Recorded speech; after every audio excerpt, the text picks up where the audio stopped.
issues for people today in this country is the increased rate of crime in almost every single area that you can think of.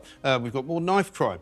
We've got more what they call low-level crime, nuisance crime, you know, noise abatement, noise crime, people being a nuisance around your house, people driving very, very fast cars past your kids as they try and play in the street. All sorts of things going on. Forget about the migrants, which we talked about in the first hour. Let's talk about knife crime in this hour. We're going to talk to now Sergeant Rich Cook, who's chair of the West Midlands Police Federation, because it turns out, right, that the problem at the moment with knife crime is that in addition to it being very, very high, the people who are committing it are not actually being locked up. We had some news yesterday that very, very few people actually end up going to prison. And an awful lot of knife crime is, in fact, perpetuated by first-time offenders. But second-time offenders and third-time offenders are also not being locked up, despite the fact that we're meant to have a sort of 2 strikes and you're outlaw. So, Rich, thanks very much indeed for joining us once more. What's going wrong with the system and why are people not being locked up for committing these crimes? Yeah, we've been saying this for a long time, Mike. I think I've made the argument to you before. We're locking them up. We're arresting them.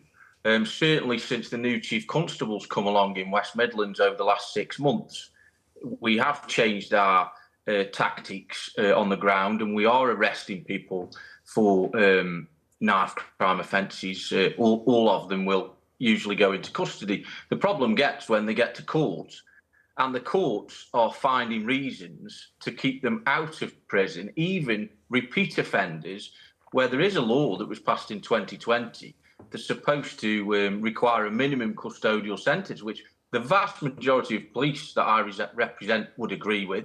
And I think the vast majority of the public would if I venture that opinion. But it's just not happening because there's a rule, there's a get-out clause where the courts can, in the interests of justice, in inverted commas, basically not bother to apply the law.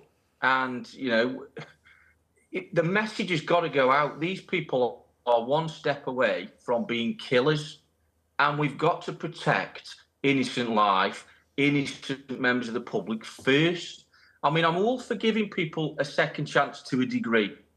But when we're talking about people with 3rd, 4th offences, not going to prison, it just makes a mockery of everything we do as police officers, and it makes a mockery of the law.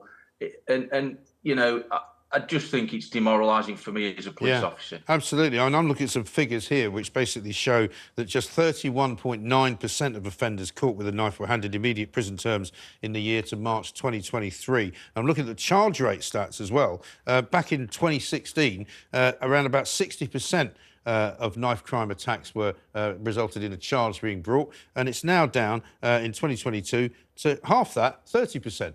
So, I mean, has that something to do with the CPS and their kind of their conversations with the police about charges?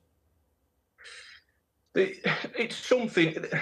The problem is we arrest a lot of knife crime is committed by juveniles, and we've had a mantra within the criminal justice system around rehabilitation and around not criminalising kids and youth. And I agree with that to a degree, but we're talking about potential killers here. We're not, you know, they talk about not giving children an adverse childhood experience, for example, is one phrase I've heard.